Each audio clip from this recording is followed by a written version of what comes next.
नहमदुहु नुसल्ली अला रसूलिल करीम अम्मा बाद फ़अऊज़ु बिल्लाहि मिनश शैतानिर रजीम बिस्मिल्लाहिर रहीम रब्बि इश्रह ली सदरी व यस्सिर ली अमरी वहलुल उक़दतम मिन लिसानी यफ़क़हू क़ौली रब्बना आतिना मिन लदुनका रहमतम व हय्यि लना मिन अमरिना रशदा अल्हम्दुलिल्लाहि रब्बिल आलमीन अर्रहमानिर रहीम मालिकि यौमिद्दीन। अस्सलामु अलैकुम व रहमतुल्लाहि व बरकातुहू।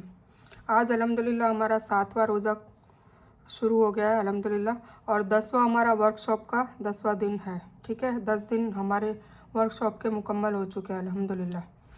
तस्बीह जो है वो एज़ इट इज़ रहेगी। फ़र्स्ट अशरा की तस्बीह, फ़र्स्ट कलमा, थर्ड कलमा, फोर्थ कलमा, दुरूद इब्राहिम, आयत करीमा और हस्बी अल्लाह व नेमल वकील। हस्बुन अल्लाह व नेमल वकील भी पढ़ सकते हैं, हस्बी अल्लाह व नेमल वकील भी पढ़ सकते हैं। ठीक है, हदीस है आज की, इन्ना वादा लाही हक। ठीक है ना, वादा मतलब अल्लाह का वादा। ठीक है ना, इन्ना यकीनन, हक मतलब सच्चा। तो यकीनन अल्लाह ताला का वादा सच्चा है। ला तुखलिफुल मियाद, वो भी कि तू अपने वादे से नहीं मुकरता है ना, ला तुखलिफुल मियाद अपन वो भी पढ़ते हैं। तो ये सूरह लुकमान में आया है कि यकीनन अल्लाह का वादा सच्चा है। मतलब अल्लाह ने जो भी कहा है कि तुम मेरी बात मानोगे, तकवे वाले हो जाओगे, मुत्तकी बन जाओगे, मोमिन बन जाओगे, तो तुम्हें ये इनाम दूंगा। और तुम मुशरिक हो जाओगे तो नाउज़ुबिल्लाह तुम्हें जहन्नम दूंगा। और तुम मुनाफिक हो जाओगे तो तुम्हें जहन्नम की सबसे आखिरी जो दर्जा है, 7 जहन्नम होगी, तो सबसे लास्ट वाली जहन्नम में फेंकेगा, जिसका नाम वैल है। तो जो अल्लाह ताला ने कहा है अज़ाब के बारे में, रहमत के बारे में, इनाम के बारे में और अज़ाब के बारे में, तो हर चीज़ वो होके रहेगी। ठीक है ना, तो इसीलिए हम ईमान वाले क्यों हैं, हम मुसलमान हैं तो ईमान वाले क्यों हैं? क्योंकि हम यकीन रखते हैं, हम भरोसा रखते हैं कि जो भी अल्लाह ने कहा है वो होके रहेगा। इसीलिए हमें अल्लाह से खौफ भी रखना है, अल्लाह से डरना भी है, और डर कर हमें गुनाहों से बचना भी है, और हमें अल्लाह से उम्मीद भी बरकरार रखनी है कि इंशाअल्लाह हमें अल्लाह जो कोशिश कर रहे हैं उस कोशिश का फल देगा, और हमारे जो सगीरा कबीरा छिपे हुए जानबूझ के और एलानिया और जो भी गुनाह हम पहले दौरे जहालियत में हमने कर लिया है तो उसको माफ़ भी फरमा देगा इंशाअल्लाह, और उसको माफ़ करके उसमें नेकियों में भी तब्दील कर देगा। तो ये सब गुमान होना चाहिए, मायूस भी नहीं होना है, लूज़ कॉन्फिडेंस भी नहीं करना है, कॉन्फिडेंस को लूज़ नहीं करना, और ओवर कॉन्फिडेंस भी नहीं होना है, हमें बीच में रहना है। ठीक है ना, ओवर कॉन्फिडेंस क्या है कि हम तो बस नमाज़ें पढ़ते हैं, कुरान पढ़ते हैं, अब हम जन्नती हैं पक्के, नहीं। और कॉन्फिडेंस को लूज़ करने का मतलब है कि मायूस हो जाए कि भाई मैंने तो इतने गुनाह कर दिया, अब मेरा तो कोई माफ़ी कुछ होगी नहीं, तो अब करते रहो गुनाह, तो वो भी नहीं।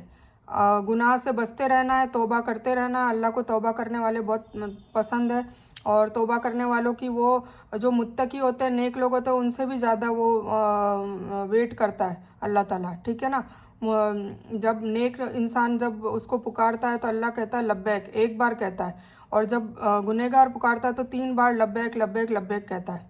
सोचो कितनी बड़ी बात है।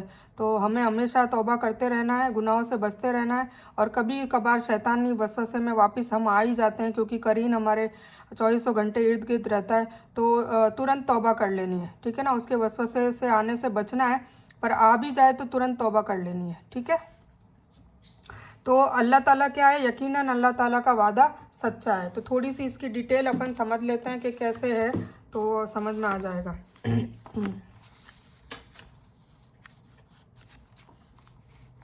ठीक है, इन्ना वादल्लाही हक सूरह लुकमान में है, यकीनन अल्लाह ताला का वादा सच्चा है। इसकी हदीस है, हज़रत उमर रज़ियल्लाहु ताला अन्हु बयान करते हैं कि मैंने रसूलुल्लाह सल्लल्लाहु अलैहि वसल्लम को यह इरशाद फरमाते हुए सुना कि अगर तुम लोग अल्लाह ताला पर भरोसा करो जैसा भरोसा करने का हक है, तो वो तुमको रोज़ी इस तरह देगा जैसे कि परिंदों को रोज़ी देता है, कि वो सुबह को खाली पेट जाते हैं और शाम को भरे पेट वापस आते हैं। ये तिरमिजी की हदीस है। ठीक है, तो ये आपको बताया कि इस तरीके से आप अल्लाह ताला का जो वादा है वो सच है। ठीक है,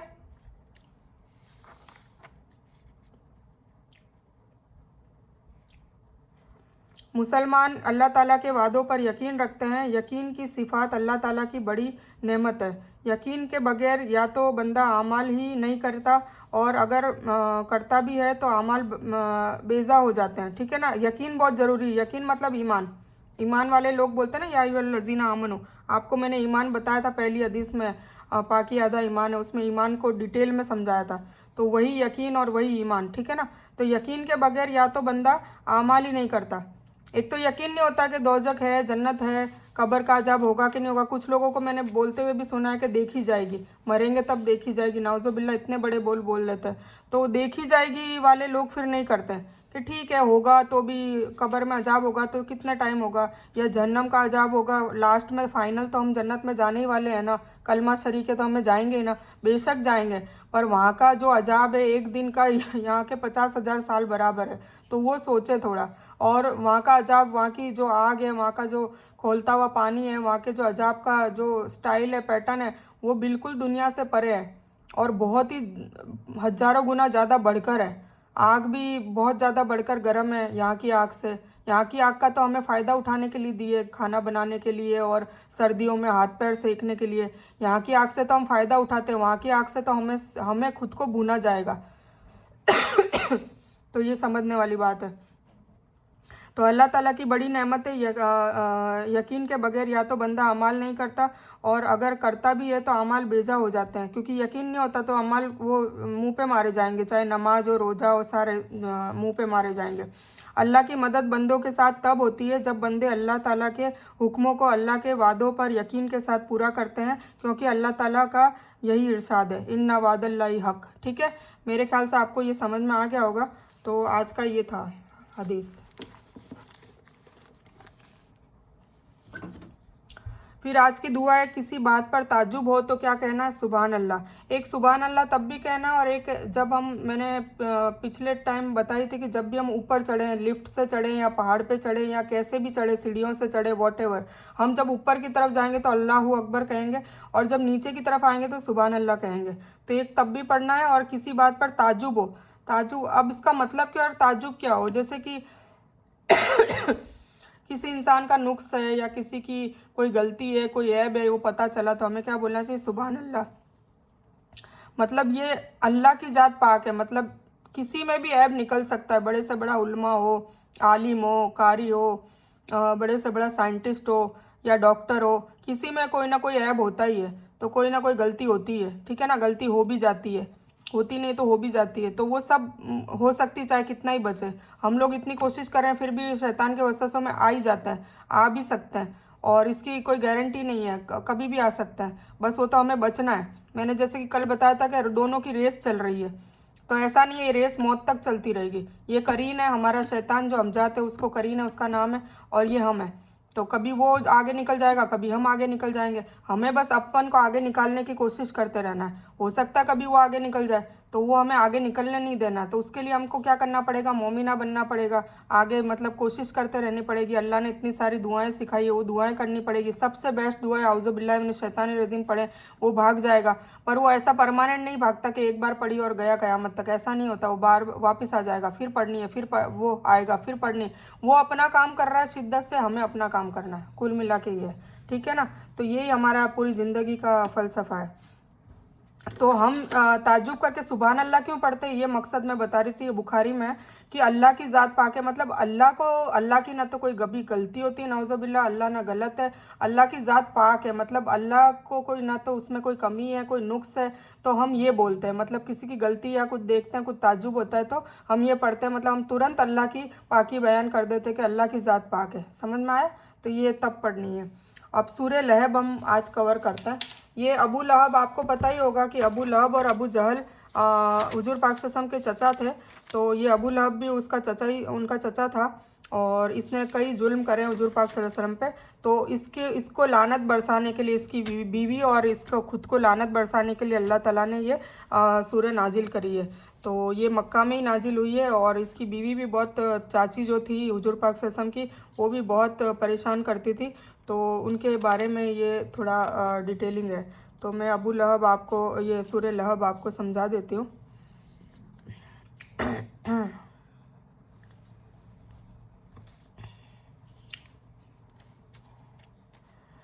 आऊज़ु बिल्लाहि मिनश शैतानिर रजीम, बिस्मिल्लाहिर रहमानिर रहीम। ये 111 नंबर की सूरह है, ठीक है, और इसमें 5 आयत हैं। सूरतुल लहब इसका नाम है। और सूरह लहब किसके नाम से? हुजूर पाक सल्लल्लाहु अलैहि वसल्लम का जो चचा था लहब, जो मुशरिक था, उसके ऊपर ये नाजिल हुई है। तो हम यहाँ पे शुरू करते हैं। बिस्मिल्लाहिर्रहमानिर्रहीम, अल्लाह के नाम से शुरू करता हूँ जो बहुत बड़ा मेहरबान और निहायत रहम करने वाला है। तब्बत यदा अबी लहब व तब, अबू लहब के दोनों हाथ टूट टूट गए, वह नाश हो गया, खुद नाश हो गया। ठीक है ना, उसने मतलब अपने आप पे ही जुल्म कर दिया। क्यों? क्योंकि हमेशा के लिए जहन्नम की आग उसने ले ली अपने लिए, और कब्र में भी अजाब हो रहा होगा। तो ये सारा उसने मतलब उसके लिए बताया कि तब्बत यदा अबी लहब व तब, मतलब अबू लहब के दोनों हाथ टूट गए और वह खुद नाश हो गया, खुद ने ही अपना नाश कर दिया उसने। ठीक है ना, अपनी ज़िंदगी खराब कर दी, ज़िंदगी और आखिरत दोनों। माँ अगना अनहु माँ लहू वमा कसब, न तो उसका माल उसके कोई काम आया और न उसकी कमाई। ठीक है ना, उसका माल भी उसके कोई काम नहीं आया मरने के बाद, न उसकी कोई कमाई आई जिसके लिए वो इतराता था। ठीक है। सहसला नारन जातल लहब, वह मुस्तकबिल करीब में भड़कने वाली आग में जाएगा। अभी तो वो कब्र में है ना, तो मुस्तकबिल मतलब फ्यूचर में जब भी क़यामत आएगी और सबको ज़िंदा करके जब मैदान हशर में लिया जाएगा, फिर जब जहन्नम और जन्नत आएगी, तो उसका तो पक्का है, उसको पहले ही बशारत दे दी। जैसे अच्छे लोगों को बशारत दी जन्नत की, ऐसे बुरे लोगों को भी दे दी। तो उसको तो मुस्तकबिल करीब में भड़कने वाली आग में वो जाएगा, मतलब जहन्नम में जाएगा। वह लहब्युम व अमरातहु हम्मालतल हतब, और उसकी पत्नी भी जाएगी जो लकड़ियाँ ढोने वाली है। ठीक है ना, उसकी पत्नी भी बहुत परेशान करती थी हुजूर पाक सल्लल्लाहु अलैहि वसल्लम के, और उनके पड़ोस में ही रहते थे ये लोग, तो बहुत ज़्यादा परेशान करते थे। जब हम इंशाल्लाह सीरात पढ़ेंगे ना, सीरा देखेंगे या पढ़ेंगे, तब इसमें उसकी इनकी स्टोरी आएगी। फी जिदिहा हबलुम मिन मसद, और उसकी गर्दन में खजूर की छाल की बटी हुई रस्सी होगी। मतलब उसकी पत्नी को क्या सज़ा मिलेगी कि खजूर की छाल की बटी हुई रस्सी से उसकी गर्दन को कस दिया जाएगा। ठीक है, तो ये दोनों जहन्नमी है और इन लोगों के लिए ये आयत उतरी है। तो आप सल्लल्लाहु अलैहि वसल्लम की पुकार पर लोग जमा हो गए। आप सल्लल्लाहु अलैहि वसल्लम ने फरमाया, एक मिनट, हाँ,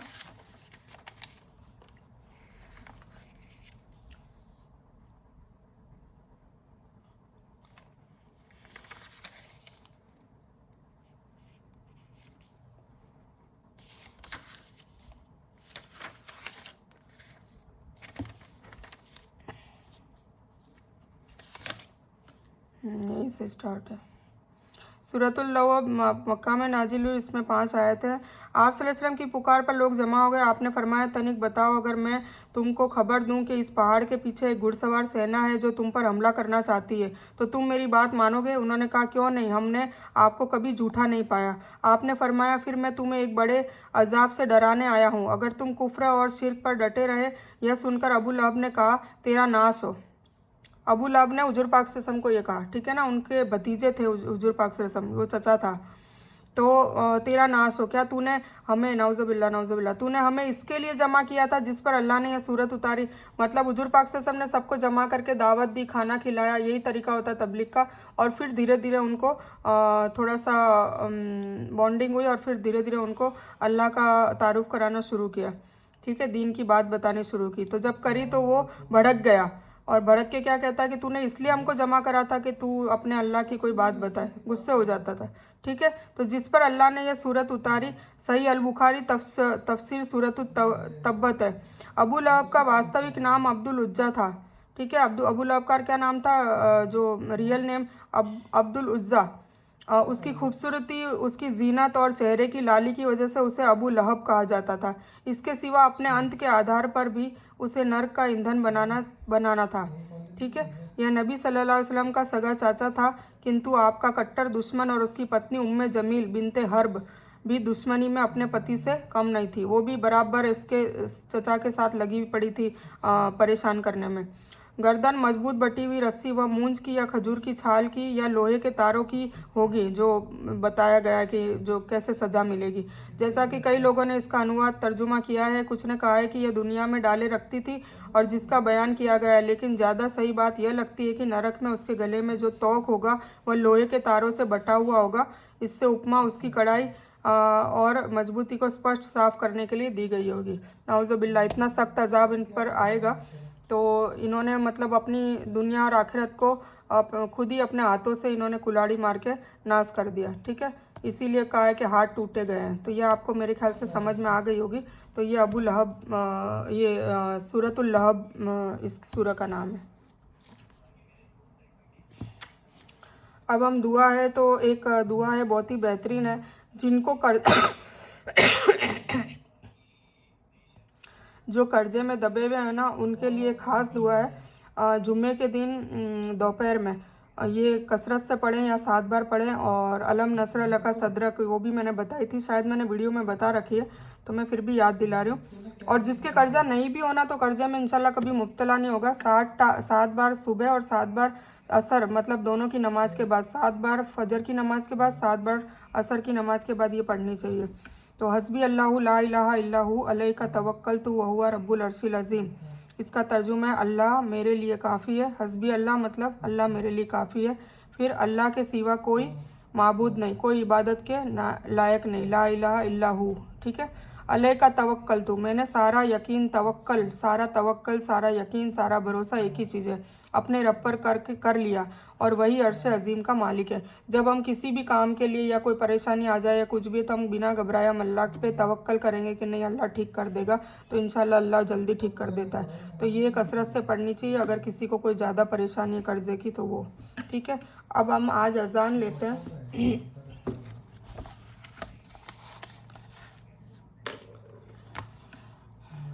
देखिए एक चीज़ बता दूं, मैंने वीडियो भी आपको शायद भेजा है अजान के हवाले से, कि अल्लाह ने कोई भी इबादत, पहली तो नमाज का मैंने बताया था कि नमाज ऊपर बुला के तोहफे के रूप में दी, इसलिए इसको हल्के में न ले, नमाज तो पढ़नी है कंपलसरी। ठीक है। और मैंने फतवा भी बता दिया आलिमों का, स्कॉलर्स का, कि काफिर कहा जाता है जो नमाज नहीं पढ़ता उसको।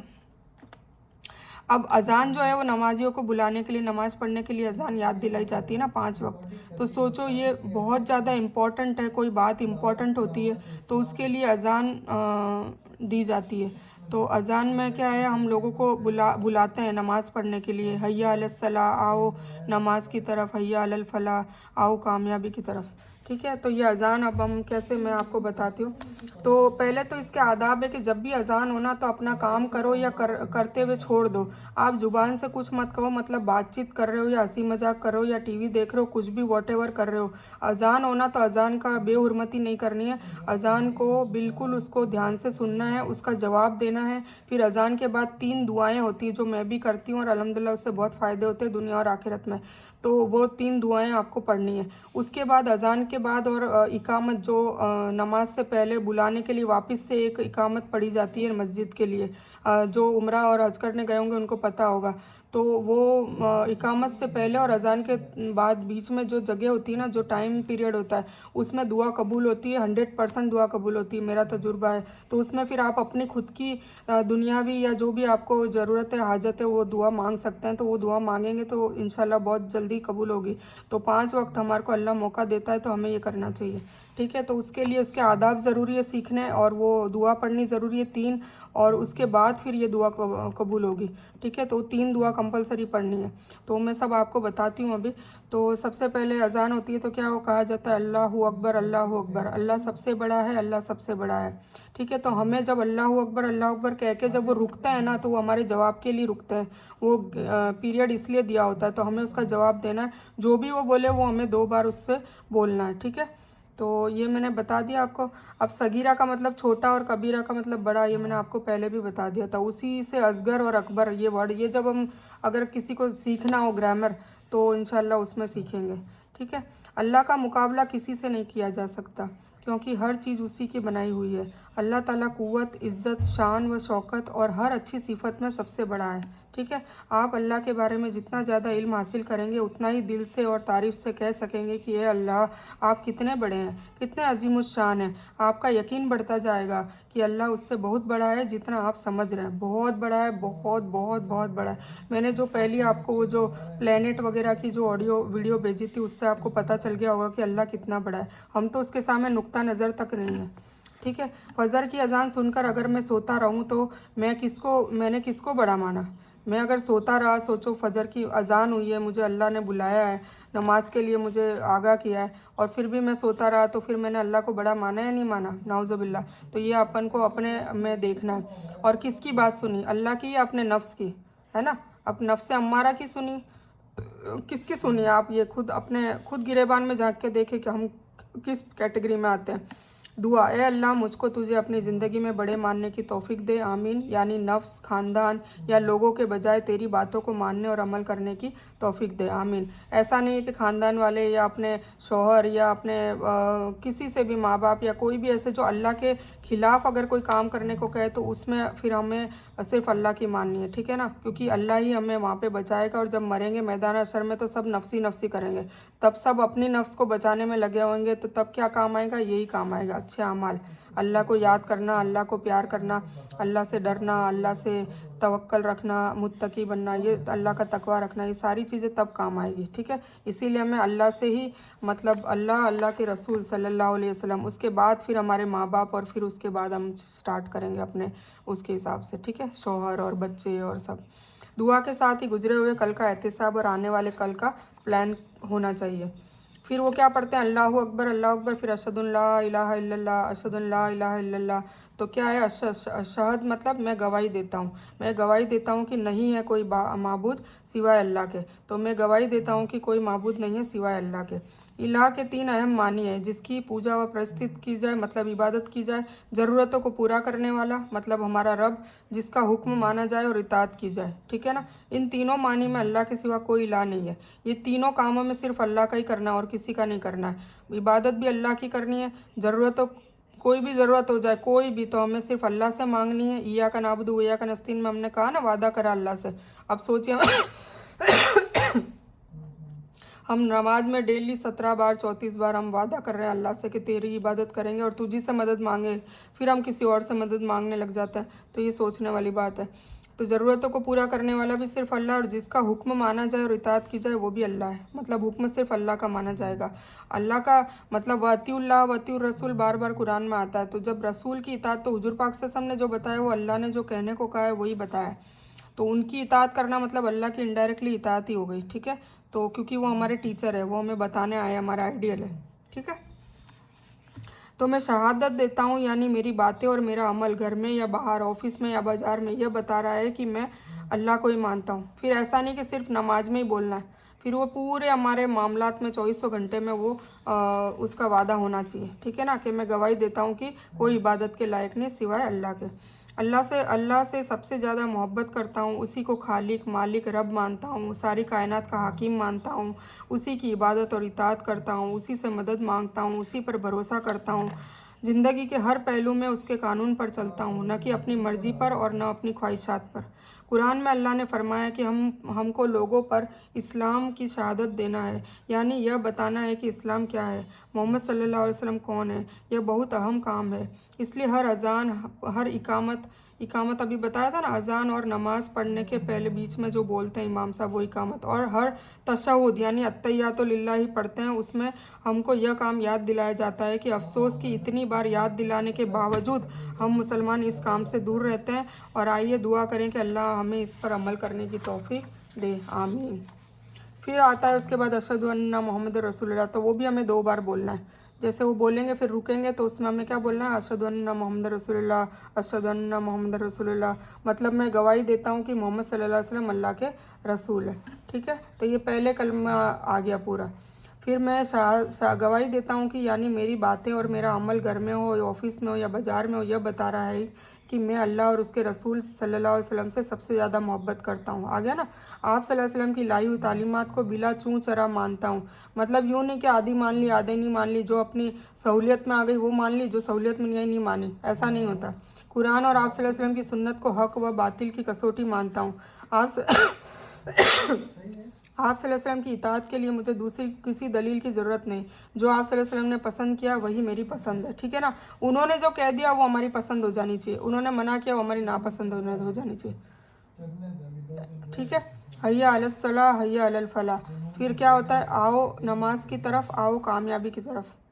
ये आ गया ना, हैया अलस सलाह हैया अलस सलाह 2 बार आता है, आओ नमाज की तरफ, आओ नमाज की तरफ। मुअज्जिन बुला रहा है नमाज की तरफ सबको, और सोचो हम सो रहे हैं। और हैया अलल फलाह, आओ कामयाबी की तरफ, आओ कामयाबी की तरफ। यह नहीं कहा कि नमाज पढ़ो अपनी अपनी जगह पर या अपने घर में, बल्कि नमाज की तरफ आओ कहा गया है, यानी मस्जिद में पढ़ने आओ। कुरान में हमें अल्लाह ने हुक्म दिया है कि नमाज को कायम करो, इमाम के पीछे जमात बनाकर मस्जिद में उसके वक्त पर पढ़ो। नमाज को आओगे तो हर किस्म की फ़लाह मिलेगी और फ़लाह का रास्ता भी मिलेगा। नमाज को मस्जिद में आकर पढ़ने के चंद फ़ायदे हैं। अब क्या फ़ायदे हैं, देखो, दुनिया और आखिरत दोनों के फ़ायदे हैं, मैं बता देती हूँ आपको। दिल और दिमाग को फ़ायदा क्या मिलता है? नमाज कामिल ज़िक्र है, मतलब एक पक्का ज़िक्र है, तो अल्लाह के ज़िक्र से सुकून मिलेगा। नमाज में कुरान पर गौर करोगे तो हिदायत में, ईमान में, अकल व हिकमत में इजाफा होगा।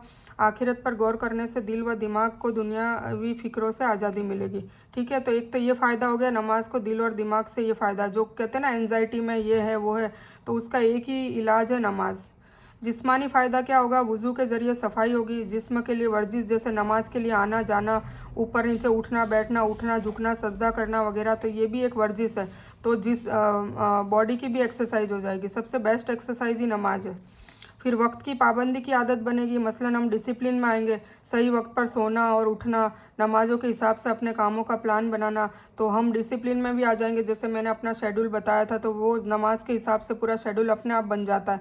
तो जब अपन तहज्जुद की नमाज के आदी हो जाएंगे तो अपने आप जल्दी उठेंगे, और जल्दी उठेंगे तो फिर ईशा की नमाज के बाद तुरंत सोना ही पड़ेगा। बॉडी अपने आप नींद में आ जाएगी कि नहीं सो, तो हम नहीं चाहेंगे तो भी बॉडी कहेगी कि नहीं सो। तो नमाज़ पढ़ेंगे तो हम अब ऑटोमेटिक हमारा शेड्यूल सेट हो जाएगा। इज्तिमाई फ़ायदे क्या है कि रोज़ाना दोस्तों, पड़ोसियों और रिश्तेदारों से मुलाकात होगी, मस्जिद में मुलाकात होगी आपस में, फिर आपस में अपने खुशी व गमी की खबरें मिलती रहेगी, और वक्त ज़रूरत हम उनकी मदद कर सकेंगे। कोई परेशान होगा, कोई क्या है। मस्जिद सिर्फ नमाज के लिए नहीं है, मस्जिद में ये है कि बाद में उसमें बैठो और मशवरा करो, और वहाँ पे आपस में गुफ्तगू करो, किसको क्या परेशानी क्या नहीं, और फिर सब मिल के मदद करो। मस्जिद इसलिए बनाई गई थी। पर मस्जिद का भी हमने, जैसे कुरान का हमने सिर्फ ये फ़ायदा के जुल्तान में बांध के और उसका सवाब लेने के लिए कर रखा है, इसी तरह मस्जिद का भी ये कर रखा है कि बस नमाज़ पढ़ी और रवाना हो गए। मस्जिद इसलिए नहीं बनाई है, मस्जिद इसलिए बनाई है कि वहाँ पर बैठें, अड़ोसियों पड़ोसियों से, रिश्तेदारों से बातें करें, उनकी परेशानियाँ पूछें, उनके गम पूछें, उनकी खुशी पूछें। अगर कोई गमगीन है, कोई परेशानियाँ, तो सब दूसरे मिलकर पैसों से भी मदद करें, और जो जैसे हो सकती वैसी मदद करें। तो मस्जिद उसके लिए बनाई गई थी। पर मस्जिद का भी जो सही इस्तेमाल है वो लोग करते नहीं हैं। ताल्लुकात मजबूत होंगे और मुआशरा बेहतर बनेगा वगैरह। ठीक है, सबसे अहम फ़ायदा नमाज का ये है कि आखिरत में हमेशा हमेशा के लिए फ़लाह नसीब होगी। नमाज से सबसे, क्योंकि सबसे ज़्यादा हिसाब ही नमाज का लिया जाएगा। जो नमाजी होगा ना, उसका आधा तो यूँ ही पास किया जाएगा कि चलो ये नमाजी है तो बाकी ठीक है, उसके गुनाह इंशाल्लाह बख्श दिए जाएंगे। तो नमाजी का इतना वो फ़ायदा होगा। तो आखिरत में हमेशा हमेशा के लिए फ़लाह नसीब होगी। यह फ़लाह की तज़कीर इसलिए भी है कि इंसान नमाज को नहीं आता यह समझ कर कि मेरी फ़लाह का काम रुक जाएगा। मतलब कुछ लोग क्यों नहीं आते कि कोई बिजनेस मीटिंग में बैठा है, कोई किसी में बैठा है, दुनियादारी व फालतू कामों में बैठा है, जबकि उसको अहमियत नहीं है। वो सोचता है कि मैं नमाज को जाऊँगा तो मेरा ये काम बिगड़ जाएगा। ये गलत बात है। अगर वो नमाज को जाएगा तो उसकी जो रोज़ी रोटी है देने वाला कौन है? राज़िक अल्लाह है। तो अगर वो यकीन के साथ जाएगा तो उसकी रोज़ी उसके नमाज के बाद उसको और मिलेगी, बल्कि नहीं जाएगा तो रुक जाएगी। तो ये समझने वाली बात है। ठीक है, तो अल्लाहु अकबर, ला इलाहा इल्लल्लाह, आखिर में वही कलिमात जिससे नमाज शुरू हुई थी, मगर यहाँ गोया इस बात का ऐलान है कि उसकी बड़ाई को मानते हुए आ जाओ। अगर ना मानो तो भी अल्लाह अपनी जगह बड़ा है, नहीं आओगे तो भी बड़ा है। तुम्हारी कोई ज़रूरत नहीं, तुम्हारी नमाज़ों की कोई ज़रूरत नहीं है उसको।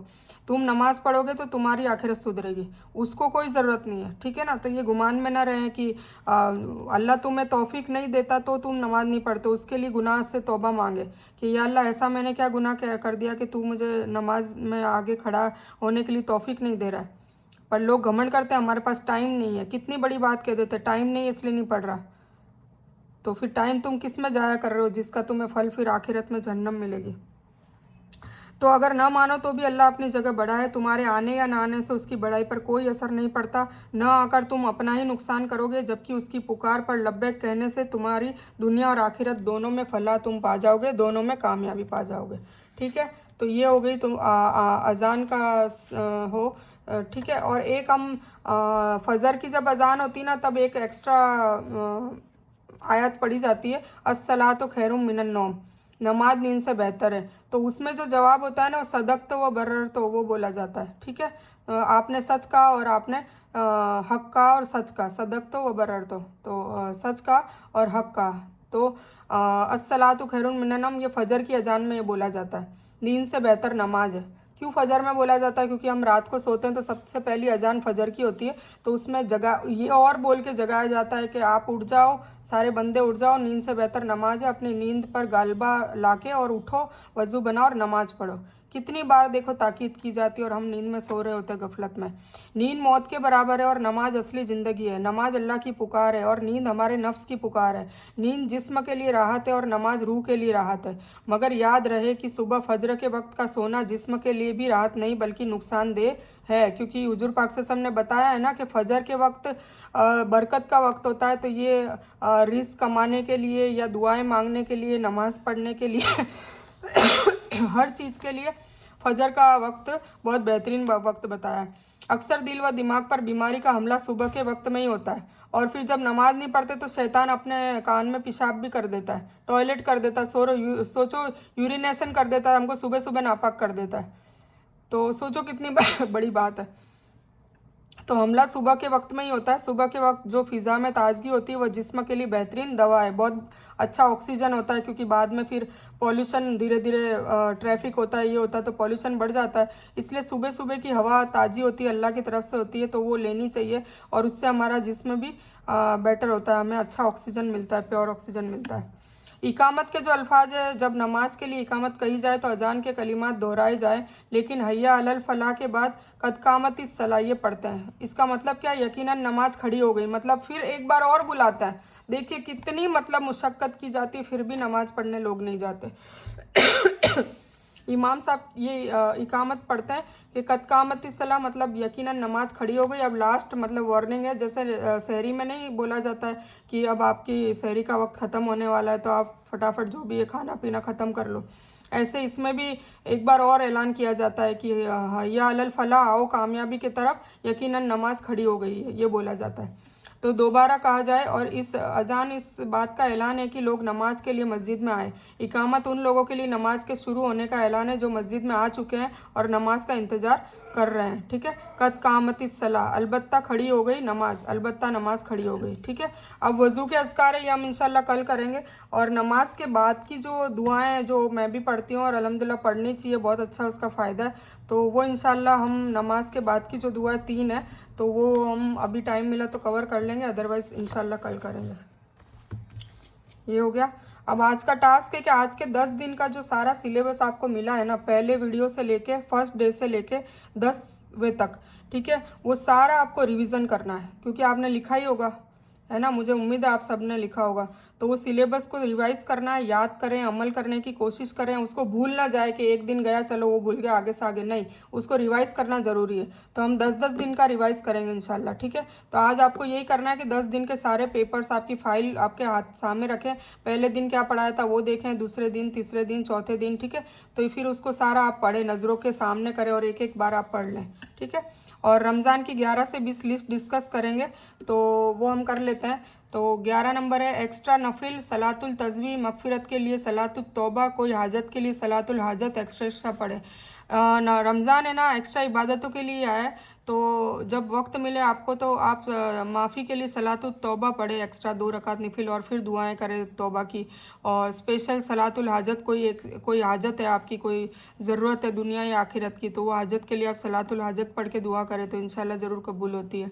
सलातुल तस्बीह है, इसके बारे में बताया गया है कि इसको ज़िंदगी में एक बार पढ़नी है ना। वैसे बताया है कि रोज़ाना पढ़ें, नहीं तो हफ्ते में पढ़ें, नहीं पढ़ सके तो हफ्ते में पढ़ें, नहीं पढ़ सके तो महीने में एक बार पढ़ें, महीने में एक बार नहीं पढ़ सके तो साल में एक बार पढ़ें, और साल में एक बार नहीं पढ़ सके तो ज़िंदगी में एक बार तो पढ़नी ही है। तो ये सलातुल तस्बीह के बारे में कहा गया है। ठीक है, फिर कैलकुलेट योर ज़कात। अब आपकी ज़कात, वैसे तो रमज़ान आने से पहले ही आपको ज़कात दे देनी चाहिए, जल्दी करनी चाहिए, क्योंकि लोग जो ज़कात के जो हकदार है वो भी अपना रमज़ान अच्छे से गुजार सके, खा पी सके, सहरी और इफ्तार कर सके और ईद मना सके, अपने बच्चों को कपड़े ला सके। तो इसीलिए ज़कात का मामूल जल्दी करना चाहिए। लोग एंड टाइम पे आकर ज़कात देते हैं, 27वां रोज़ा, 28-29 रोज़ा गुजर जाता है तब ज़कात निकालते हैं। ऐसा नहीं होता, ज़कात तो ईद हो जाए अपनी और अगले साल की ईद के दूसरे दिन, तीसरे दिन ही आपको ज़कात पूरी कैलकुलेट करके रख लेनी है, फिर धीरे धीरे जैसे जैसे ज़रूरत हो आपको निकालते रहना है। रमज़ान आने से पहले तो आपका ज़कात का मामूल ख़त्म हो जाना चाहिए। फिर सदका, फितरा, इमदाद, ये आप करो इंशाल्लाह, वो और बेटर है। ठीक है ना, वो करते रहो। फिर भी ऐसा नहीं कि ज़कात निकाल दी तो रमज़ान में कुछ नहीं करना है, सदका निकालो, फितरा निकालो, इमदाद करो अलग से, फ़ी सबीलिल्लाह, और आप खर्च करो। जितना खर्च करोगे, देखो कोई भी चीज़ खर्च करोगे ना अल्लाह की राह में, अल्लाह 10 गुना देगा। इल्म खर्च करोगे तो इल्म देगा और ज़्यादा इजाफा कर देगा, और माल खर्च करोगे तो माल में भी इजाफा करेगा। जो भी आप खर्च करोगे उसमें आपको इजाफा मिलेगा। तो आपको जो ज़्यादा चाहिए ना, अगर माल आपको ज़्यादा चाहिए तो आप माल ज़्यादा खर्च करो, अपने आप मिलेगा। अल्लाह का वादा है, और आज हमने यही हदीस पढ़ी कि यकीनन अल्लाह ताला का वादा सच्चा है। तो अल्लाह जो भी वादा करता है वो सच्चा है, उस पर यकीन करना होगा। हम ईमान के कमज़ोर हैं, हम यकीन के कमज़ोर हैं। हमारा जब यकीन पक्का हो गया और हम करने लग गए ना सारा कुछ, तो इंशाल्लाह हमारे सारे मामला ठीक हो जाएंगे, सारी दुआएं कबूल हो जाएगी, और कोई ऐसी परेशानी में मुब्तला नहीं होंगे जिसका कोई इलाज नहीं होगा। ठीक है, क्योंकि करने वाला सब अल्लाह ही है, वही शहीन कदीर है, वही जल जलाली वल इकराम है। ठीक है, फिर रीड सूर्य यासीन रहमान अल बकरा विद ट्रांसलेशन। अक्सर लोग ज़्यादातर मामूल यही होता है, नमाज के बाद यासीन पढ़ते हैं, रहमान पढ़ते हैं, अल बकर पढ़ते हैं और सूर्य मुल्क पढ़ते हैं। तो जो जो पढ़ते हैं ना, एटलीस्ट उसका तो तर्जुमा आपको समझ में आ ही जाना चाहिए, कि उसको आना चाहिए कि भाई हम रोज़ पढ़ते हैं तो हम क्या पढ़ते हैं। ठीक है ना, तो अभी रमज़ान में ये वक्त निकालें और ये आप इसमें ये कर सकते हैं, सीख सकते हैं इसका तर्जुमा। ठीक है, फिर give up one bad deeds, तो बस वही है कि हमेशा रोज़ाना एक अपनी बुरी आदत को छोड़ें। तो मैंने जैसे कि बताया था कि लिस्ट बनाएं, उसकी भी बुरी आदत की भी लिस्ट बनाएं और उसको रोज़ाना छोड़ें। झूठ बोलने की आदत हो तो झूठ बोलना छोड़ दें, धीरे धीरे गिबत की आदत हो गिबत छोड़ दें, चुगली करना छोड़ दें, ज़ुबान से हर काम छोड़ दें, हाथ से, कान से, नाक से, कान से गाने सुन रहे हैं वो छोड़ दें, आँख से अश्लील चीज़ें या वीडियो या कोई हराम चीज़ें देख रहे हैं वो छोड़ दें, हाथ से कोई गलत काम कर रहे हैं चोरी जारी तो वो छोड़ दें। आप जो भी जिससे जो भी काम ले रहे हैं गलत, वो आपको पता है अल्लाह को पता है, तो आप प्लीज़ वो छोड़ दें। छोड़ दें और नियत करें और अल्लाह से दुआ भी करें कि काम को छोड़ने में मेरे लिए मदद फरमा और मेरे लिए आसानी फरमा, क्योंकि वो करीन बैठा ही है, वो तो हमें भड़काएगा, तो वो करीन से बचने की ज़रूरत है। ठीक है, आउज़ुबिल्लाहि मिनश शैतानिर रजीम।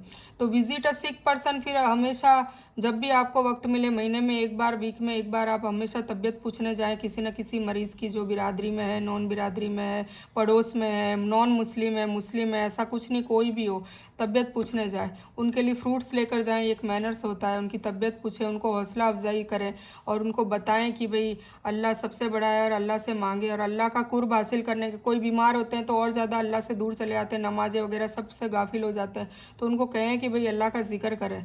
ठीक है ना, तो ये ठीक होएगा।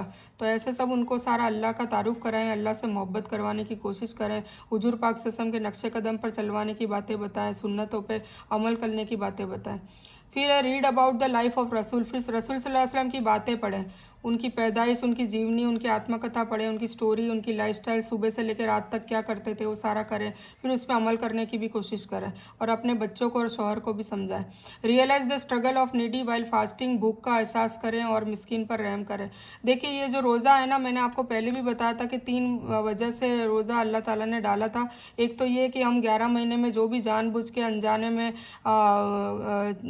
जैसे भी हम गुनाह करते हैं तो उसको बख्शवाने के लिए ये महीना आता है, क्योंकि अल्लाह शैतानों को बांध देता है, तो हमारी इबादतें भी अच्छी होती है और हम तौबा इस्तगफिरुल्लाह दिल से करते हैं, कंटिन्यूसली करते हैं। जैसा हम 11 महीने में करते हैं उससे कहीं ज़्यादा हम रमज़ान में कर लेते हैं। ठीक है, तो एक तो उसके लिए आया है, दूसरा ये इसलिए आया है कि हमें ये एहसास हो, हमें गरीबों के लिए हमदर्दी हो कि हम तो चलो सिर्फ रोज़े में, वो भी अल्लाह ने एक हमारी बॉन्डिंग करी है इसलिए हम भूखे रहते हैं और सहरी करते हैं और इफ्तारी करते हैं, तो हमें भूख भी लगती है, हमें थकान भी होती है, हमें सोने को भी कम मिलता है।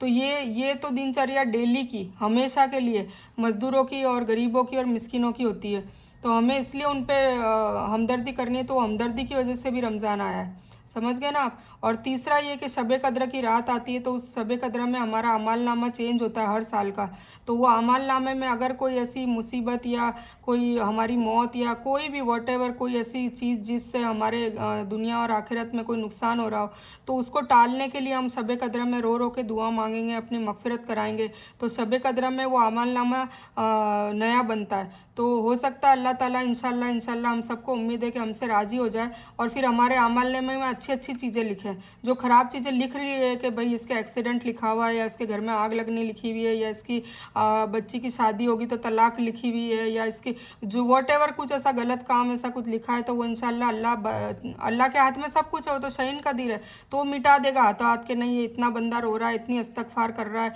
और इतना ये वादा कर रहा है कि नहीं अगले अब आइंदा से हमेशा के लिए नमाज़ पढ़ेगा, सारे काम करेगा, हुकूकुल इबाद भी अच्छे से करेगा, बंदों का हक भी अच्छे से देगा, मेरा हुकूकुल्लाह भी अच्छे से करेगा, सब कुछ अच्छे से करेगा, तो फिर अल्लाह राजी होकर क्या करता है, उसके अमाल नामे में अच्छी चीज़ें लिख देता है और उसमें उसकी ज़िंदगी भी बढ़ा देता है, उसकी उम्र भी दराज कर देता है। ठीक है, तो इसीलिए हमें 21 से 20 की रात से लेके ईद की रात तक हमें रोज़ाना मामूल बनाएं कि हम रात को जगें और इंशाल्लाह इसमें खूब खूब फ़ायदा उठाएं, खूब रो रो के अल्लाह से दुआएं मांगें, अपने इस्तगफार करें, अपने माफ़ी मंगवाएं और अल्लाह को राज़ी करें, और अल्लाह राज़ी हो जाएगा तो सब कुछ हो जाएगा। ठीक है, तो ये हो गया। और फिर contribute in making good meal, तो वही खाना खिलाएं, और लंगर में कोई बन रहा है तो उसमें आप खाने में कंट्रीब्यूशन दे दें या खुद खिलाएं, कम से कम एक गरीब को रोज़ाना खाना खिलाएं, अपने हाथों से ले जाके खिलाएं। ठीक है ना।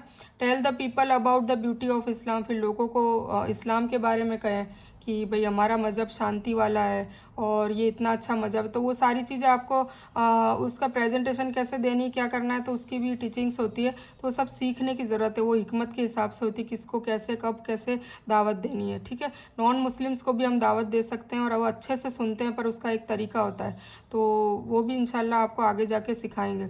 तो pray for your loved ones who passed away, फिर इस महीने में हमें जो गुजरे हुए हमारे जो भी बाप दादा, हमारे ननियाल ददियाल वाले, हमारे ससुराल वाले, पियर वाले, जितने भी ख़ानदान में जो भी गुजर चुके हैं, उन सब का नाम ले लेके रो रो के उनकी मगफिरत की दुआएं करें, उनके कब्र के अजाब के लिए दुआएं, अजाब बख्शवाने के लिए दुआएं करें, और उनके जहन्नम की आग से बचाने के लिए दुआएं करें, उनके पीछे उनके नाम से सदका खैरात करें, कपड़े बांटें उनके नाम से, ताकि उनको नेकियां उनके अमालनामे में बढ़ती रहे। तो ये सब काम करें इस महीने में करेंगे तो आपके 11 महीने प्रैक्टिस भी होगी, और अपने बच्चों से भी करवाएं कि देखो ये तुम्हारे दादा तुम्हारे परदादा ये गुजर गए, तो तुम उनके नाम से ये करो, तुम्हारे नाना गुजर गए, परनाना गुजर गए, तुम्हारे मतलब सबका ये बच्चों से भी मामूल करवाएं। ठीक है, तो ये 11 से 20 तक का हमारा आज का शेड्यूल था, वो हो चुका है। और डिस्कस ऑन तरावीर और तहज्जुद, इसके बारे में मैं ये बता रही थी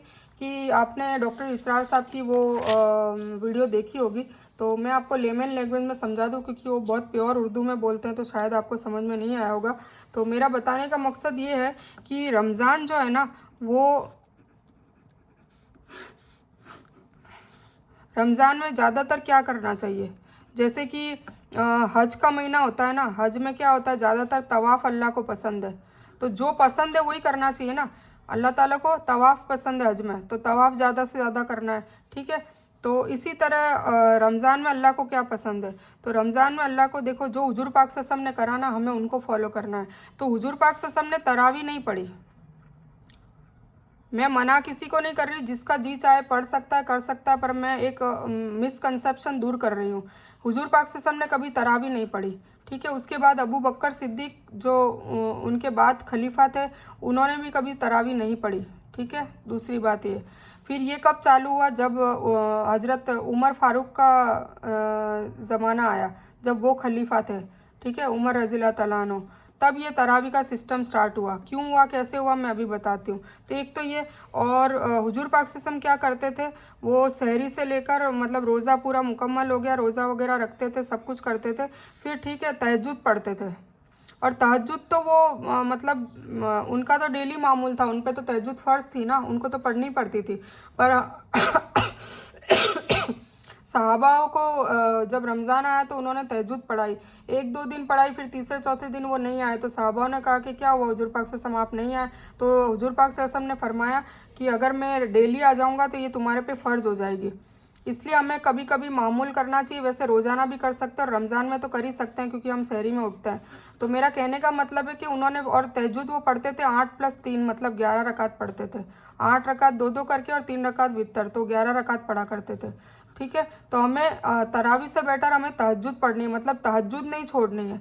क्योंकि रोज़ा रखते हैं, थक जाते हैं, सब लोग अपने अपने कामों में भी जाते हैं जेंट्स लोग, और फिर इतनी लंबी लंबी तरावियाँ पढ़ते हैं तो वो थक जाते हैं, फिर वो तहज्जुद नहीं पढ़ पाते हैं। फिर वो सहरी के 2-5 मिनट पहले उठते हैं और कुछ खा लेते हैं फटाफट और फजर पढ़ते हैं और फिर वापस सो जाते हैं। तो ये जो हमारा जो ये मेन जो हमारा पीक पीरियड है, जो मेन हमारा इनाम की हमारा टाइम है, वो हमारा ज़ाया हो जाता है, जबकि ये मेन इंपॉर्टेंट है। ठीक है, तो ये सुन्नत नहीं है तरावी, मतलब ये उमर रज़ी ताला ने अच्छा काम किया है, पर मैं बताती हूँ आपको मिसअंडरस्टैंडिंग दूर करती हूँ कि तरावी का मतलब क्या होता है। अब देखिए, उन्होंने जब चालू करी ना, तो वो क्या, जब मस्जिद में गए ईशा की नमाज के बाद रमज़ान के टाइम, तो ऐसे अलग अलग लोग टोलियों में बैठा करते थे और कुरान का ही डिस्कस करते थे, पर अलग अलग बैठते थे। तो उमर रज़ियल्लाहु ताला अन्हु ने क्या करा कि उनको एक बार जमा कर दिया कि जमा करके तुम एक साथ ही पढ़ लो ना। अब उनके लिए तो तरावी क्या थी, कुरान का जिक्र ही था ना उनके लिए, क्योंकि उन सबको अरबी आती थी, समझ गए आप। तो अरबी में आती थी तो तरावी उनके लिए बेस्ट थी, क्योंकि कुरान का उनको पूरा एक कुरान पूरा मुकम्मल उनको याद दिला दिया जाता था, तो वो पूरा पढ़ते थे तो याद दिला दिया जाता था। अब हम तो अज़मी है ना, तो हम अज़मी है, तो हमारे लिए तरावी का क्या मतलब है मैं बताती हूँ आपको। जैसे कि हम पढ़ रहे हैं, अरबी में पढ़ रहे हैं, हमें आ नहीं रही हिंदी, हमें समझ नहीं आ रही, तो हम अरबी में तो पढ़ रहे हैं। अब इसके बजाय मतलब अरबी में पढ़ रहे हैं और हिंदी में हमें समझ में नहीं आ रही, तो हम ये जो तरावी पढ़ रहे हैं सिर्फ खाली पढ़ने का सवाब मिल रहा है, समझ गए आप। पर कुरान नाजिल हुआ था रमज़ान में ही नाजिल हुआ था, और कुरान को सीखने के लिए रमज़ान के महीने में ज़्यादा से ज़्यादा ये कहा गया कि कुरान को समझो, उसको सीखो, समझे आप, उसको समझो, उसको सीखो, ये कहा गया है। और फिर 11 महीने बाकी के उसको अप्लाई करो, जो जो आपने सीखा है, जो जो आपने कसरत से उसको करा है। तो आप समझे कि अगर आप तरावी पढ़ेंगे तो आप कुरान को कैसे समझ रहे हैं। कुरान को तो तब समझेंगे ना जब आप कुरान लेके बैठेंगे और करेंगे, क्योंकि तरावी में आप अरबी तो हो नहीं, अज़मी हो, आप नॉन अरबी को, तो आपको उसका जो अरेबिक वर्ड है वो आपको समझ में नहीं आएगा, आपको सवाब ज़रूर मिलेगा। तो ये तो उनका तो मकसद ये था कि भाई गुटबंदी में तुम कुरान सीख रहे हो, आपस में एक दूसरे को बता रहे हो, याद दिला रहे हो, तो एक एक जमात कर लेते हैं और एक साथ ही तुम कुरान को सुनो। और उनको तो समझ में आता था, सारे अरबिक थे, तो उनको याद दहानी हो जाती थी और वो कुरान याद दिलाया जाता था बार बार हर साल के भाई 1 महीने में याद करो कि भाई अल्लाह का क्या हुक्म है, हुजूर पाक सल्लल्लाहु अलैहि वसल्लम की क्या टीचिंग्स है, तो वो याद करो, ताकि अगले 11 महीने तुम उससे बचे रहो, वसवसों से बचे रहो। तो याद दिलाने के लिए उन्होंने एक स्ट्रैटेजी तैयार करी थी, पर ये हमारे लिए ज़रूरी नहीं है। कहने का मतलब ये है, पढ़ो तो पढ़ सकते हो, आप लोग बरसों से पढ़ता है, वो मुझे पता है कि छोड़ने में दिक्कत भी होती है, पर मैं एक कंसेप्शन बता रही हूँ कि उस टाइम में आप, इससे बेटर ये है कि कुरान को समझो, एक एक आयत समझो। ये जो टाइम पीरियड निकल रहा है, क्योंकि टाइम वक्त कम होता है, तरावी पढ़ते पढ़ते 11 बज जाते हैं, 11 PM हो जाते हैं, 11:30 भी बज जाते हैं, और फिर उठना पड़ता है 3 बजे। तो सोचिए बंदा सोएगा कब। तो ये सारी चीज़ों का मतलब मिस मैनेजमेंट हो जाता है। तो मैनेजमेंट करने के लिए इससे बेटर ये है कि आप नमाज अरबी ईशा की नमाज़ पढ़ें, कुछ अज़कार पढ़ें, या एक घंटा ईशा की नमाज के बाद तुरंत एक कुरान का एक चैप्टर या एक आयत ही पढ़ लें, ठीक है। उसके बाद आप सो जाएं और फिर 2 बजे या 3 बजे आप उठ जाएं और फिर ये 8 रकात और 11 रकात ये पढ़ें, ठीक है ना। तो वो जो बहस होती है वो इसीलिए होती है, पर लोग समझते नहीं हैं। तो मैंने अपनी तरफ से समझा दिया, आप अमल करो नहीं करो वो आपकी मर्ज़ी है, बाकी मैंने अपनी तरफ से समझा दिया कि क्या बेटर है, ठीक है ना। तो इससे बेटर ये है कि आप ये जो मैं करवा रही हूँ वो भी ये कुरान का ही सारा कुछ समझा रही हूँ, तो आप ये करें, इस वीडियो को देखें मुकम्मल। और कुछ लोग रह जाते हैं, उनको टाइम की कमी होती है, हालांकि मैं इन्फॉर्मेशन देखती हूँ, सारे देखते हैं, एंड टाइम तक देखती हूँ। 1-2 है और उन्होंने मुझे पहले ही बोल रखा है कि एग्ज़ाम है इसलिए नहीं देखते, बाकी सभी देख रहे हैं। तो अब आपका भाई आप जानो, अल्लाह जाने आप कर रहे हो नहीं कर रहे हो, वो आपकी मर्ज़ी है, ठीक है। तो कुल मिला के आज का हमारा हो गया है फिनिश। आपको समझ में आ गया होगा कि तरावी इम्पॉर्टेंट है या तहज्जुद। और अगर आप तहज्जुद भी कर रहे हो, इतनी आप में कुव्वत अल्लाह ताला ने दे रखी कि तहज्जुद भी आप 11 रकात पढ़ रहे हो, और तरावी भी 20 रकात आप पढ़ रहे हो, और रोज़ा भी रख रहे हो, और कुरान भी पढ़ रहे हो, और मेरा ये जो कोर्स है, वर्कशॉप है, वो भी आप 100% कर रहे हो, तो बेशक आप कर सकते हो, मना मैं नहीं कर रही, ठीक है ना। पर मैं आपको समझा रही हूँ कि कौन सी चीज़ इंपॉर्टेंट है, हिकमत होनी ज़रूरी है कि कौन सी चीज़ कब करनी चाहिए, क्यों करनी चाहिए, कैसे करनी चाहिए। तो हम इस बयान को ख़त्म करते हैं।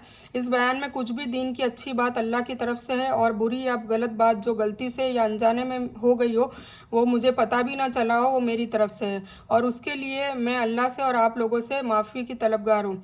मैं कोई आलिमा नहीं हूँ, एक तालिब इल्म हूँ और अल्लाह मेरी कोशिश से आपको सही नफ़ा बख्श इल्म पहुँचाए, बस यही मेरी तमन्ना है। आमीन। रब्बना आतिना मिन लदुनका रहमतम व हय्यि लना मिन अमरिना रशदा। अल्लाहुम्मा सल्लि अला मोहम्मद व अला आलि मोहम्मद कमा सल्लैता अला इब्राहीम व अला आलि इब्राहीम इन्नका हमीदुम मजीद। अल्लाहुम्मा बारिक अला मोहम्मद व अला आलि मोहम्मद कमा बारकता अला इब्राहीम व अला आलि इब्राहीम इन्नका हमीदुम मजीद। व आखिरु दावा अनिल हम्दुलिल्लाहि रब्बिल आलमीन।